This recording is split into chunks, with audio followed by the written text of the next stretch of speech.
Why would I worry when giants come calling my name? 'Cause my God is so much bigger than trouble they face. Why would I hunger for power or riches or fame? My God is so much better than all of these things. Now y'all sing it. I won't be shaken.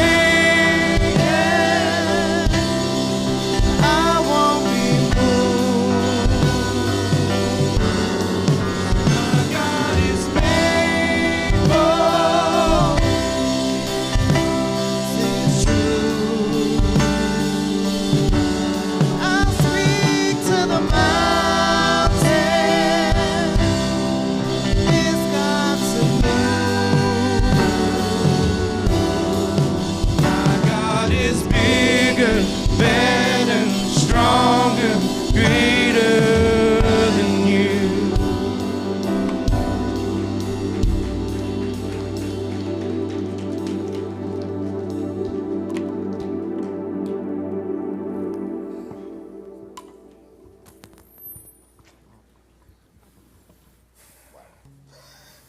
My name is David. It is on. I'm a grateful believer in Jesus. I struggle with anxiety and depression. Right now, my anxiety's through the roof. Normally, I'm not up here doing this, but Eloy gave me a chance to learn media, and now I advanced to doing different things in the church and actually getting to talk to people. So tonight, it's Eloy. I don't need it. I got this. Oh, yeah. I think I'm more nervous than David was right now, to be honest with you. But I am Eloy. I'm a grateful believer in Jesus. I don't think I'm going to use that tonight. I stood up here, was it last week, I think? And I said I didn't want to be here. How many of you ever feel like that on a daily basis? But you don't have to feel that way. I struggle with myself a lot. I struggle with who I see in the mirror. I struggle with who I think I should be. I struggle with trying to be perfect when I know I can never be perfect. Wanting to give 110%, knowing that I'm going to burn myself out. But I do it every day because I know when I've been in spots that I don't want to be back in. And I'm happy to be here tonight. Nervous, absolutely, but I wouldn't have any other place to be on a Monday night than here.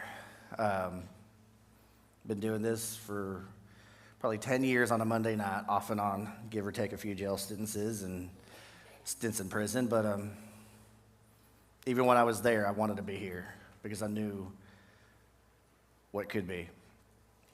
But tonight I'm going to share my testimony, and I've kind of shared it every time I've done a lesson. I've given a piece here, a piece there, and I've given it a couple different times over the last couple months.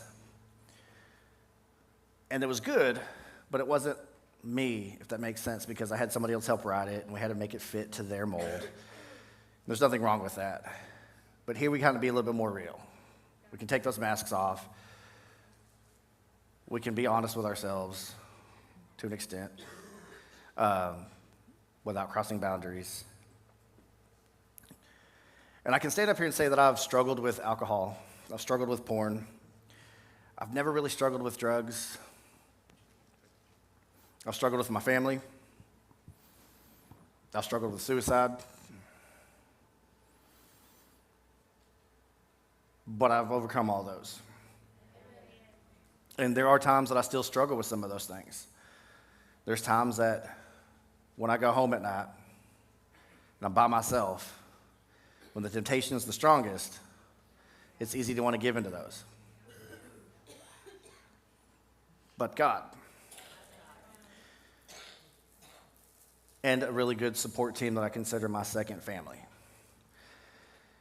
It's not I know Victoria kind of made a comment that only should be one person doing serenity prayer, but I was intentional on who I wanted on stage, who I wanted to do what we do on a Monday night, give out chips, give out, the serenity prayer, the Beatitudes, because these people have stuck by me for years. I've given them reasons not to, but yet they've stuck by. And given my past with my own family, they've taught me how to be a better brother, a better son, better father, and more importantly, just a better me to myself. So that's why I had the rest of our leaders up here tonight. It's because I can't do life without them. I can't do anything without a support group. And one of our scriptures tonight talks about that. And it's about just having people around you. And it comes out of Philippians 2, 3, and 4. Do nothing out of selfish ambition or vain conceit, but in humility consider others better than yourselves. Each of you is not to look at your own interest, but rather interest of others. I had a really good childhood. I can't deny that. Now, you could ask me that at 16. You could have asked me that at 18, and I told you it was horrible. I hated my parents. We never went to Disney World. It was never fun. We never did anything exciting, but that's a lie. I had one of the best childhoods you could ever ask for. Were there struggles? Absolutely. My dad and I fought all the time. I learned just a couple years ago, the reason we fought so much is because he didn't understand who I was, the way I was wired, the way I talked, the way I thought. We joke that it's a trait of being a bloodline from Florida. He was from New Mexico, so they thought they were better than Florida, but we struggled to communicate a lot. I was always jealous of my brother. He's a year and a half younger than me, but he always had my dad's attention, and I wanted that. But what I didn't realize, and until I got to be an adult, is my brother felt the same way about me and my mom, that he struggled communicating with her. But my problems in life didn't really start there. The seeds were planted, but it wasn't on purpose. It wasn't out of any careless mistake. It was out of my dad trying to raise us different than he was raised. My dad grew up in a military structured house, so everything was very black and white, no gray area, and very structured.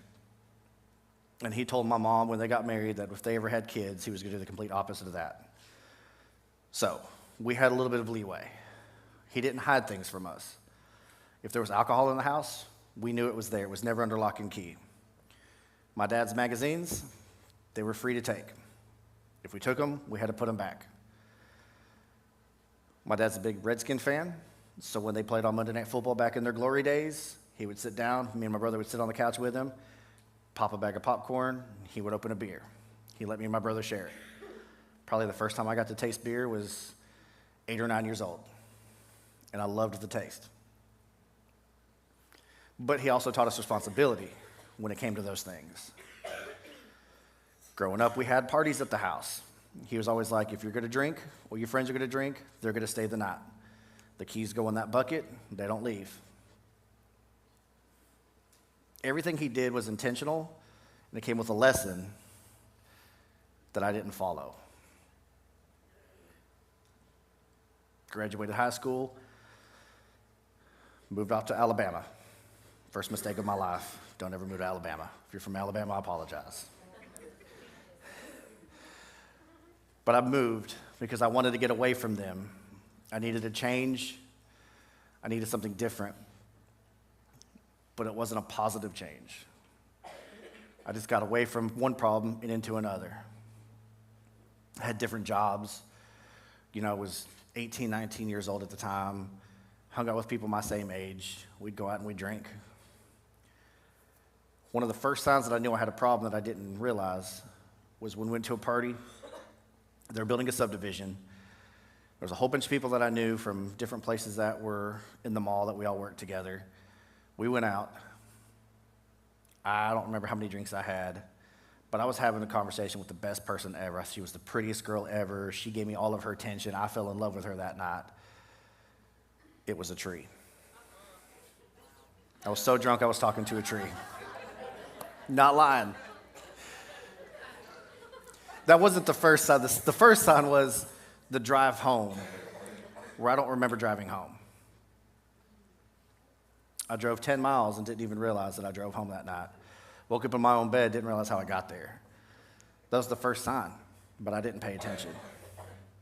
I was having fun. I was 19 years old. That's what we do, you know? But I ignored the signs. Alabama became a problem. I moved back to Texas. It wasn't any better from when I left. Got a job, was working at a restaurant,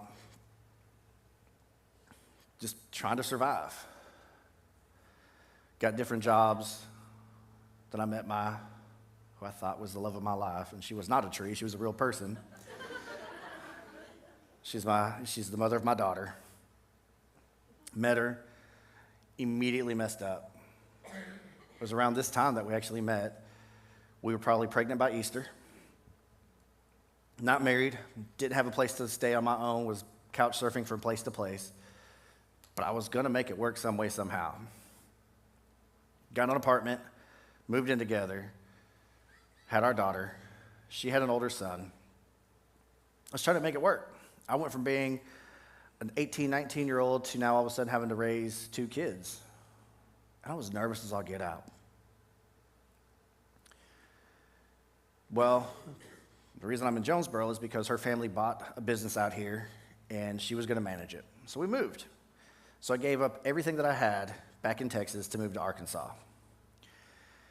And when she told me it was Jonesboro, the first thing I remembered was the school shootings from years ago. And I was like, why are we moving there? That's not a safe place. But I was only going off what I remember. So we come up here, we start looking for houses. We find a place, we move up here. Her family moves up here. She's got family in Memphis as well. It's her and her family against myself.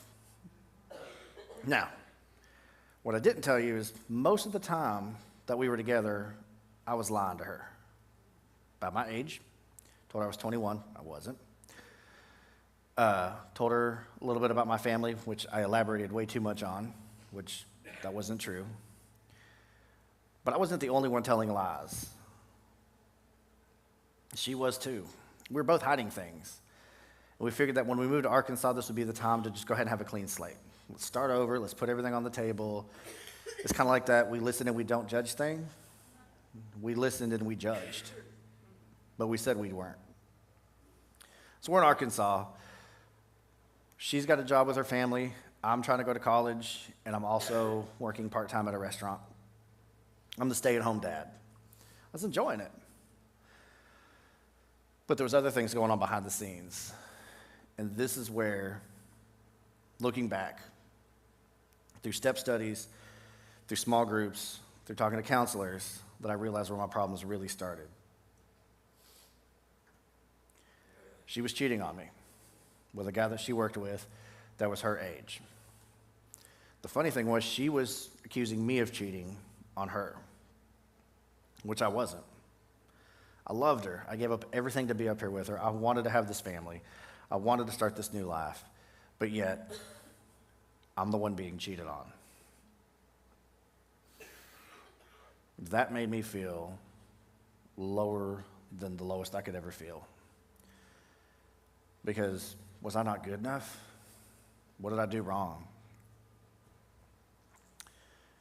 But it was one of those things where we tried to make it work for a little bit. She said she dumped him. She didn't. I was naive enough to believe her.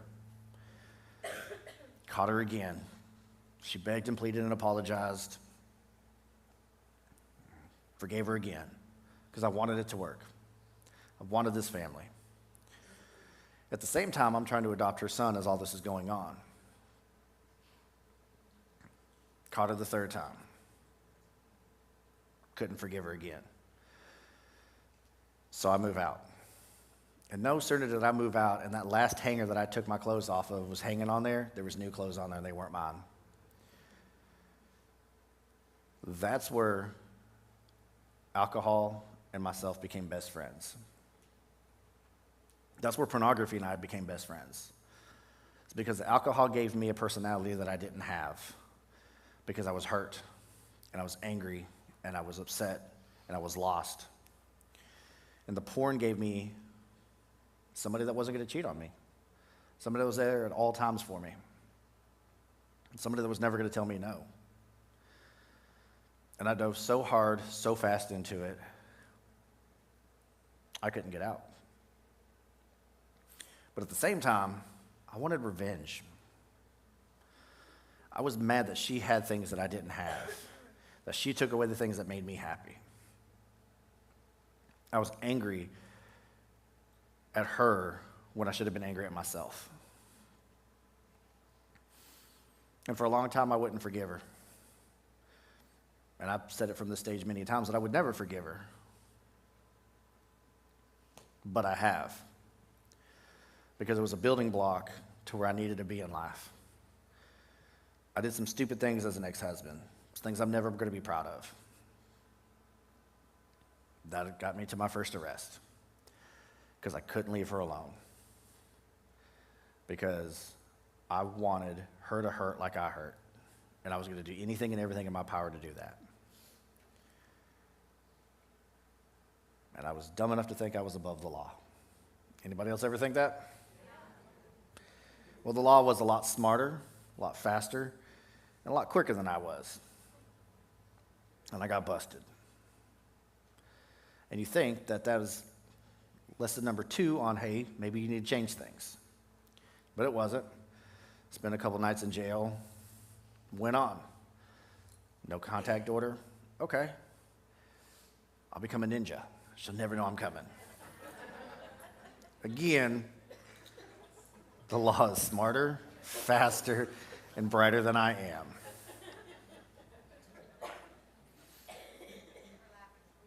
I'm laughing too, don't worry. It's funny to tell these things now. It wasn't funny back then because I was hurting other people at the same time that I was hurting myself. And I just wasn't hurting her, but I was hurting my daughter. I was hurting her older brother. And at the same time, I was hurting my parents. And all this time, as the divorce was going on, as these charges were going on, I wasn't telling any of this to my parents. I kept them out of the loop because I thought I was smarter and I could outdo this and I could get off scot-free. But I couldn't leave her alone. And so when that public defender came at me with that last offer and they're like, take it or leave it. And I'm like, there's got to be a better one. And they're like, no, take it or leave it. And I'm like, I got to make a phone call. And trying to make a phone call in the short amount of time that they give you from when you get that plea to when you're supposed to go in front of the judge is not a good thing because your parents have so many questions and you don't have all the answers. And this is where my parents had to come up to Arkansas and bail me out by putting all my stuff in storage while I spent 6 months in the county jail. I came in about this big, and I came out about that big. Because if you've ever been in county, you know they don't ever feed you. But you think that it would have been a lesson that I would have learned, that I'd have been like, all right, let's leave this alone. And for a while it did. And I got out, and I started coming to recovery, and I started trying to work the steps. But I wasn't being completely honest at the same time. I still like to go drink. I still wanted that comfort in what those magazines offered. And I couldn't get over it. At the time, I was just coming and I was sitting in these seats and I was just here. I wasn't participating, even though Pastor Jeff was trying to get me to. But the thing was, is I didn't want to let any of that go because I liked the personality that the alcohol gave me. I liked the fact that I felt invincible. Another warning sign would have been the fact that my ex-wife and I kind of got on good terms. And I was supposed to have my daughter one night. And then at the last minute, she said, you can't have her. She's going to my parents. I said, okay, no problem.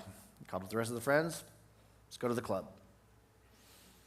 Who was there was my ex-wife and her boyfriend at the time.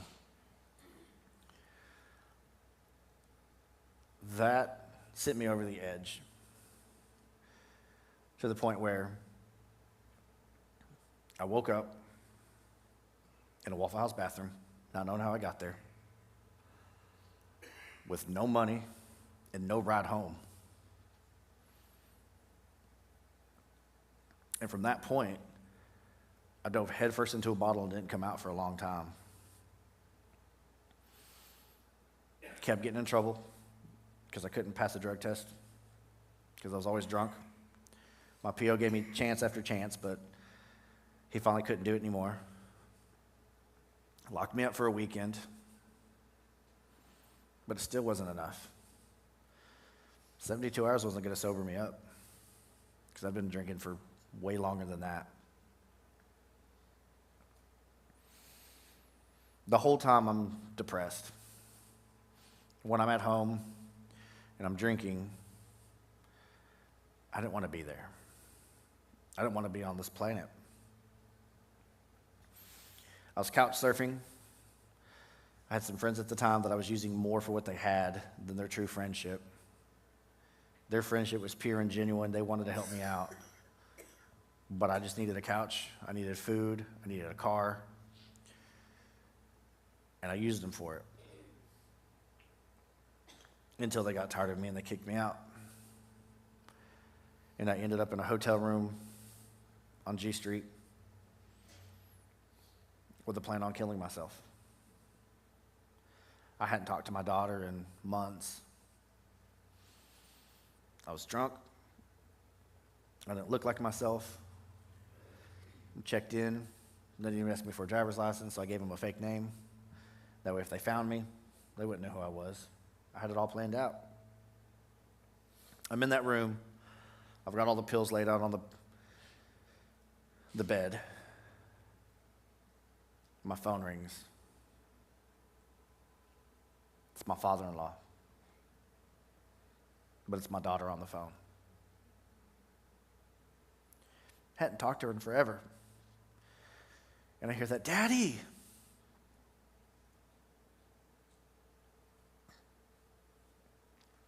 And I didn't do it that night. Even though after I got off the phone, I still wanted to so bad, I just cried myself to sleep. The next day, I walked around Jonesboro with every possession that I had in the backpack that I had until I ended up at St. Bernard's Behavioral Health. And I spent, I think, 2.5 weeks in there. It was the clearest I've been in years. Thinking, learning different things. But I was still empty inside, no matter how many tools they gave me. No matter how many therapists I talked to, I was still empty. I was still dead. I still didn't want to be here. And I still had no place to go. And I was still in trouble with my parole officer. I was still not talking to my family.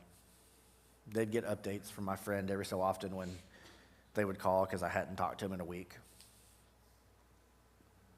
My mom religiously checked the jail roster and at one point was calling the morgue because she couldn't get a hold of me, didn't know where I was.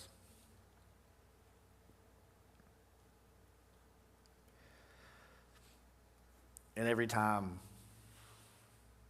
I wanted to cry out for help, I didn't know how. I grew up Catholic, so being in a church like this was something crazy.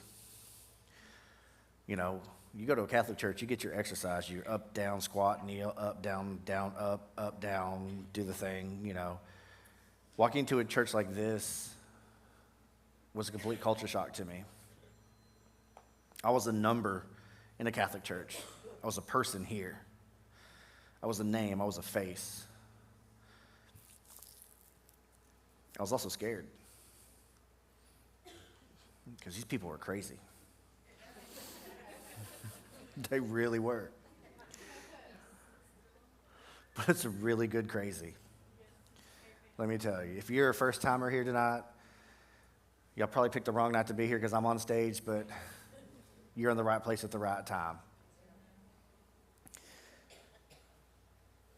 I wasn't couch surfing by this point in time. The church that I had actually gone to before I came to The Rock introduced me to a gentleman who I'm still thankful for to this day.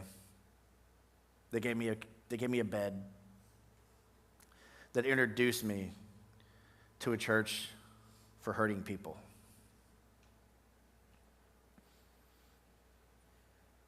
We've lost touch. We didn't end our friendship on good terms, but it wasn't because I was using him like I did in the past. We just grew apart. But it's also one of those things that opened doors for new things in my life. Now, was I still struggling? Absolutely. But I had new tools and I had new people in my life that I was trying to change. He brought me to this program for the first time. We sat in the back row, and as soon as the service was over, I was out the door. And I've said this before, I came the first couple times just because I was hungry and I needed something to eat. I didn't want to be here, but there was free food. And Pastor Jeff saw something in me. To this day, I still don't know what it is. I don't. But he saw something. And he started encouraging me, and he started trying to get me involved. And what you guys see here today, 13 years ago, was nothing like what we have now.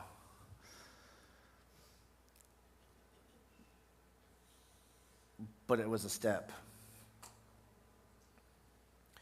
No matter how deep you get into your depression or how deep you get into your addiction, no matter how deep you get into whatever you're struggling with, the thing is, there are ways out. There always are. You just have to humble yourself and ask God to help you. Put people in your life that want to be there to help get out of that. Now, Pastor Jeff kind of got his way, and I started volunteering a little bit with the media back in the back and all this. But I was still lying to him. I'd still go have a few drinks. I was still on probation, and I still was screwing up. And got arrested again. These people came to depend on me, see me on a weekly basis. There's days that I came in here hot as a hornet, didn't want to be here, was throwing things around, and he's just like, you want to go home? Nope, need to be here. And then I just stopped showing up. Didn't tell anybody. And then he's got to tell everybody, well, he's in jail. And he had to do that multiple times. But let me tell you something about a family that's in recovery. They don't care. They don't. One of the times that I got out, it was during camp meeting, and my roommate wanted to come, and I didn't want to because I was embarrassed. I'm like, man, I just got out of prison. Like, literally that day, I got out of prison and camp meetings that night. And he's like, we're going to camp meeting. I'm like, you are? I'm not. Like, I don't want to see those people. I'm embarrassed. Like, these people are going to hate me. I've given this church plenty of reasons to lock the doors every time they see me on the parking lot. But I walked in and I sat right over here. And our administrative pastor came up and gave me the biggest hug. It's one of the first ones. I was really hoping Pastor Jeff would have been the first one, but he was doing what he does best, and that was talking to the crowd and just being a people person. But Pastor Jimmy came up and gave me the biggest hug. Said he's glad to see me, glad I was home. And that's a word I didn't use a lot, was the word home. I didn't have one. I didn't. Came back that next Monday night, and the love that I felt, the support that I had, I was waiting for somebody to be like, but remember all that stuff you just did. But they never brought that up. I did to myself, but they never did.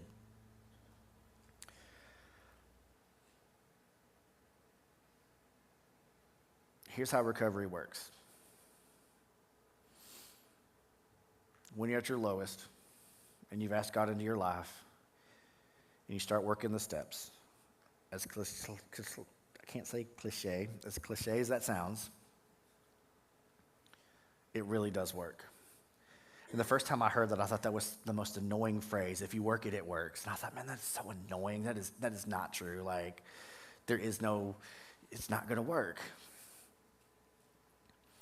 But it's when I had to leave this church and go to jail, and leave this church and go to jail multiple times, that I realized if you do work it, it works. through all of those years that I was going through all of that mess, I lost contact with my brother. My dad wouldn't talk to me. My mom lost all of her friends. She became a shell of herself because she was fighting for me and fighting for me and fighting for me when she was literally putting herself closer and closer to her own grave. But God.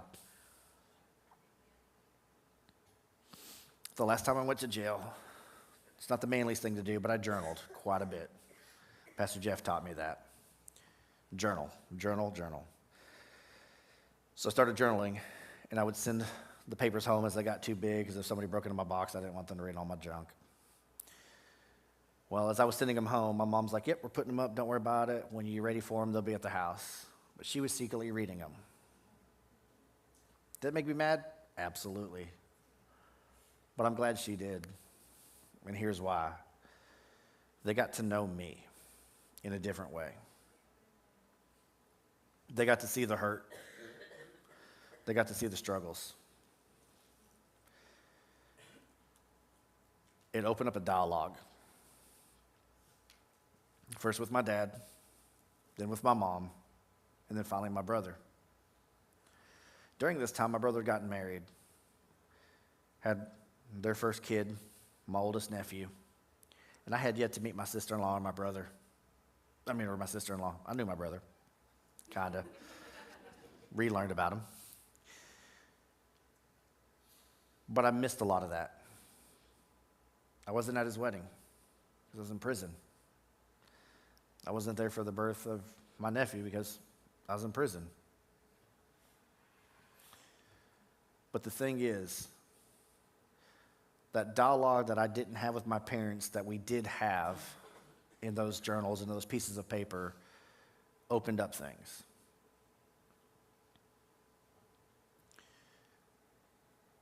I completely was at rock bottom. I came into this church the last time, the broken person that I was. But I was determined that I wasn't going to be the same person that I was before. This time, not only did I have my daughter, but I realized I had a son. And I got to be there for both of them because they are both wired just like me. And if any of y'all know me, that's a scary thing sometimes. Jason's over here like, yeah, it is. They're two amazing, amazing people, but they have my DNA. And the one thing I don't want them to do is follow into my same footsteps. The one thing I don't want them to do is have the same hurts that I've had. The one thing I want to do is lead by example and show them that there are better paths. So I humbled myself, and I told Pastor Jeff, this time I just want to do the program. I don't want to volunteer. I don't want to do anything else but sit in the seat, learn these lessons, listen to these testimonies, and do it the right way. That lasted all of about 6 months. We were hurting for people. He's like, you want to go do media? No, not really. I'll do it once a month. Obviously, that turned into every Monday night. Now, I say that, I wouldn't change it. Because in these last 8 years, how long have you been doing this now, Reggie? 8 years? I've met the best leadership team we've ever had in this program. I gained a best friend. I gained even better friends, including you, Burgess. It's not a Monday night if I don't call them out for something. But I learned exactly what I needed to do, and I learned from every one of them every week. Now, I'm a leader. Doesn't mean I'm perfect? No. Ask them just how quick I can lose my temper. Ask them just how quick I can get depressed. Those thoughts still come in. Those temptations are still there. I mean, just a couple years ago, on a Wednesday night, in that foyer up front, I was saying my goodbyes to everybody because I was going home to kill myself. But I'm a leader. I shouldn't feel that way. But I was broken and I was alone, and I was depressed, and I wasn't doing what we're taught. I wasn't sharing. I wasn't journaling. I wasn't doing my steps. I was pretending like I was. And I told everybody goodbye. But there's one person that stopped me and says, "You're not leaving until you tell me what's wrong." I said, "Nothing's wrong, I'm going home." She's like, "Nope." And the thing is, if she hadn't done that night, I wouldn't be here today. But that's the power of when you're struggling. You can turn to somebody and never feel judgment. You can turn to somebody and tell them the absolute truth of what you're feeling, and they're going to be there for you. And I have that with the best family I could have in Arkansas. My home. My home. I wanted to go to Texas the last time I got out of prison. And I came out here to say, "Hey, how's it going? I'm still alive, and I'm leaving." But that time that I was in here in Jonesboro, I stopped off and see some old friends. I said, "Hey, so-and-so's down there. Why don't you go say hi?" Walked into that place, got a job. Oh, crap, and I got to find a place to live. I have a job, but I don't have a place to live. Had a place. It was all those things that God was putting in front of me to give me the best blessing that I have right now, which has been 10 years of struggles, 10 years of successes, 10 years of growing, and 10 years of living and not regretting any minute of it. And that's the thing. I could go into so many more horror stories about what I've done in life and all these other things, but the thing is, when you're at your bottom, there's going to be somebody there. It's not going to pull you up, but they're going to dust you off when you pull yourself up. More than anything else. And if you don't have a family that's like that, you do now. Everybody in this room is that way. Over the last couple of years, I couldn't imagine the changes that I had going on in my life. I had a job that I had for so many years that I enjoyed, that I loved when I started, that I tolerated when I left, to a job that I want to be at every day. Now, do they want me there every day? I don't know. Every day. I recently finally did the big boy thing and got me an apartment after living in my camper for 3.5 years.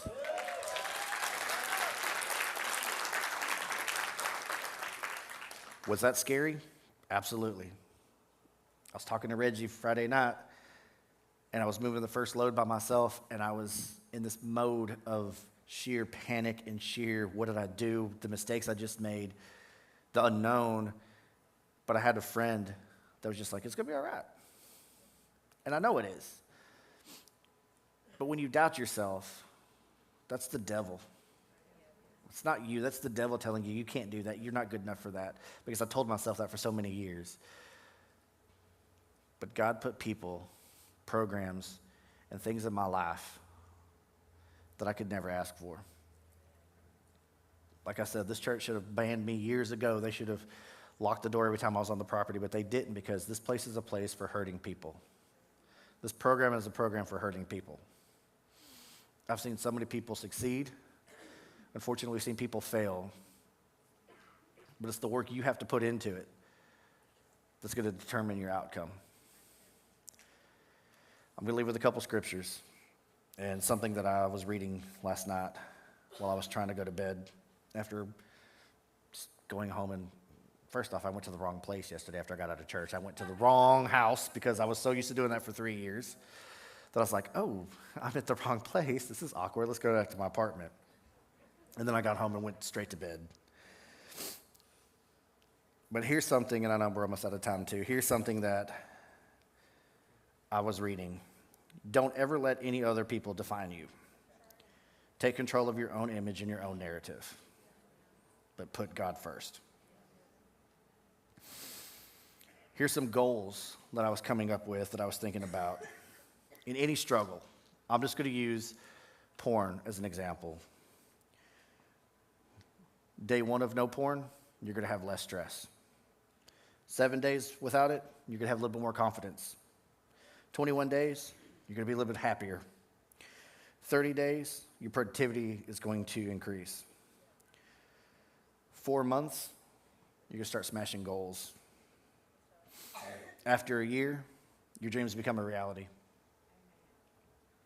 I never thought I was going to get out of that because that was my life. That was my go-to.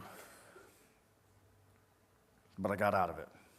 Now, there's still temptations every day.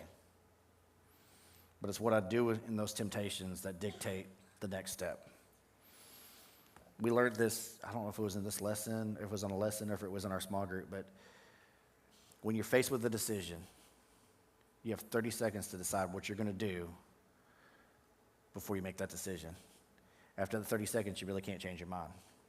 So if I'm presented with something that I know is going to be a detriment to me, and I give it 30 seconds, I'm pretty much going to do that. But if in that 30 seconds I'm like, no, I'm not, I'm going to walk away, I'm not going to deal with it anymore. But if it comes back, I still have to make that same decision again and again. And like Jack says, just do it one day at a time, because that's all we can do. When I want to change in my life, and I wanted it now, kind of like J.G. Wentworth, I didn't get it, but I realized that the Lord is not slow in keeping his promise, as some understand slowness. Instead, he is patient with us, not wanting anyone to perish, but to come to repentance. And that comes out of 2 Peter 2:9. And I learned that's always in his time, not my time. I had to go through all of those dark periods and jail sentences and prison sentences and couch surfing to realize what life really was meaning to me.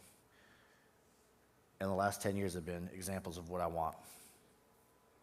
And then the last one I'm going to share with you all comes out of Ecclesiastes 3:1. And it says, there is a time for everything and a season for every activity under the heavens. Make this your season. If you're struggling, this is your season to turn it around, to be better. Don't do it alone. There's always somebody you can talk to. This room is full of them. From us leaders to the people that have been here one time, to the people that might have been here 100 times. We're a family. We're going to do this together. We're going to celebrate victories together. We're going to be there when you might stumble, but we're never going to judge you.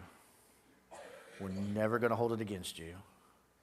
And at the end of the day, all we're going to do is love you, because God loves us, and he pushes that through us to love others. Thanks for letting me share.